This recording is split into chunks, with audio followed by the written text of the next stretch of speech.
आइए आज आप सब सुनेंगे कार्तिक मास महात्म्य कथा में दूसरे अध्याय की कथा। अगर आपने पिछले अध्याय कथा को नहीं सुना हो तो हमारे चैनल पे वीडियो अपलोड है, आप वहां से जा करके कथा को श्रवण कर सकते हैं। हिंदू धर्म में कार्तिक के महीने का बड़ा ही विशेष महत्व माना गया है।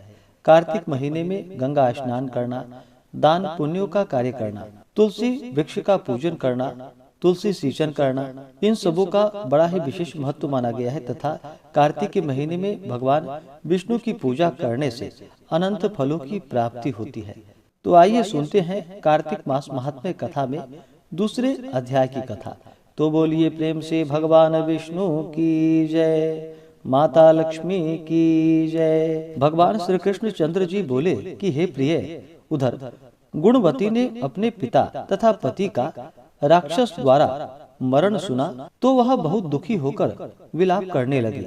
वह बोली कि हाँ प्राणनाथ, हाँ पिता, तुम हमको त्याग कर कहाँ चले गए। अब मैं आप लोगों के बिना असहायनी हो गई हूँ। हाँ, मैं क्या करूँ। अब भोजन वस्त्र आदिकों से कौन मेरा पालन पोषण करेगा। कोई कार्य भी करने का सहूर मुझे नहीं है। अब कौन स्नेह से मुझ विधवा का पालन करेगा। मैं कहाँ जाऊँ, कहाँ रहूं और क्या करूँ। हाँ, मैं ऐसी घृणित हो गई कि मेरे पर दैव का कोप हुआ है। अब मैं किस तरह जीऊंगी, मैं बड़ी पापिनी हूँ। श्री कृष्ण चंद्र जी कहते हैं कि कुर्रे पक्षी की भांति रोती हुई गुणवती व्याकुल होकर वायु से झकझोरे हुए केले के वृक्ष की भांति पृथ्वी पर गिर गई। बहुत देर के बाद होश में आई तो फिर बहुत विलाप कर दुखी से विकल होती हुई शोक सागर में डूब गई। तदंतर अपने घर की अनेक वस्तुएं बेचकर उसने बड़ी सावधानी के साथ यथाविधि पिता पति का श्राद्धादि कर्म किया और भगवान विष्णु की भक्ति में रत होकर वह शुद्ध और शांत भाव से इंद्रियों को वश में करके उसी पुरी में रहने लगी। जन्म से मरण पर्यंत वह एकादशी तथा कार्तिक के व्रत को विधिवत करती रही। हे प्रिय, ये दोनों व्रत भुक्ति मुक्ति अथवा पुत्र संपत्ति देने वाले तथा पवित्र और हमको अत्यंत प्रिय है। जो मनुष्य तुला की संक्रांति पर सूर्य के आने पर कार्तिक मास में सवेरे के समय स्नान करते हैं, वे बड़े से बड़े पापी हों तो भी मुक्त होकर पूज्य माने जाते हैं। जो लोग कार्तिक में स्नान, जागरण, दीपदान तथा तुलसी वृक्ष की रक्षा करते हैं, वे विष्णु के समान पूज्य माने जाते हैं। जो प्राणी कार्तिक में विष्णु भगवान के मंदिर की सफाई और भगवान की पूजा करते हैं, वे प्राणी जीवन मुक्त हो जाते हैं। जो प्राणी कार्तिक में 3 दिन भी नियम पालन करते हैं, वे देवताओं के भी पूज्य माने जाते हैं। तब भला जिन्होंने जन्म भर नियम किया है उनका क्या कहना। इस तरह गुणवती मन लगाकर प्रति वर्ष कार्तिक का व्रत और भक्ति पूर्वक विष्णु भगवान की आराधना करती रही।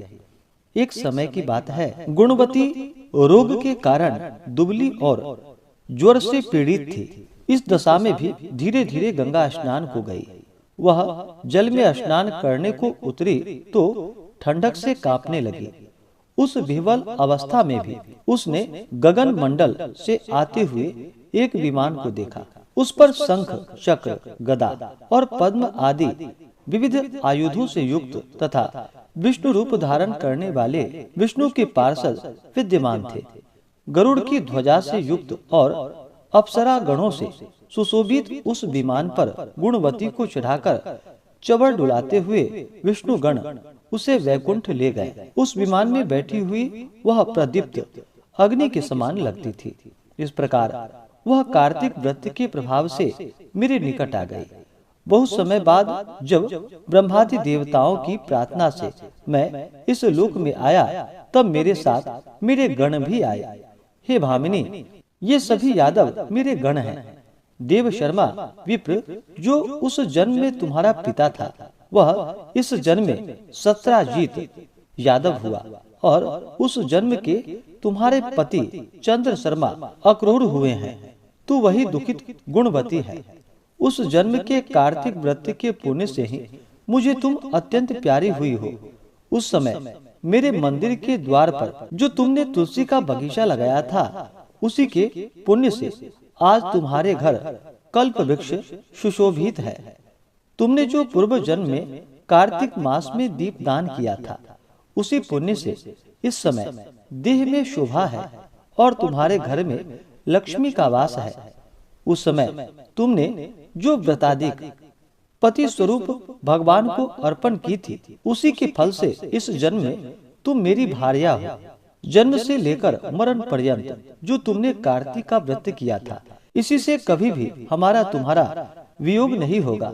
इस तरह जो मनुष्य नियम से कार्तिक मास का व्रत करेंगे, वे सब मेरे ही पास रहेंगे और तुम्हारे समान प्रिय होंगे। नाना प्रकार के यज्ञ, दान, व्रत तथा तप करने वाले प्राणी को जो फल प्राप्त होता है, वह कार्तिक व्रत का षोडशांश भी नहीं होता। अपने पूर्व जन्म के पुण्य के प्रभाव का वृतांत सुनकर सत्यभामा बहुत प्रसन्न हुई और संसार के आदि कारण स्वरूप भगवान श्री कृष्णचंद्र को प्रणाम करके बोली। इस प्रकार से कार्तिक मास महात्म्य कथा में दूसरे अध्याय की कथा पूर्ण हुई।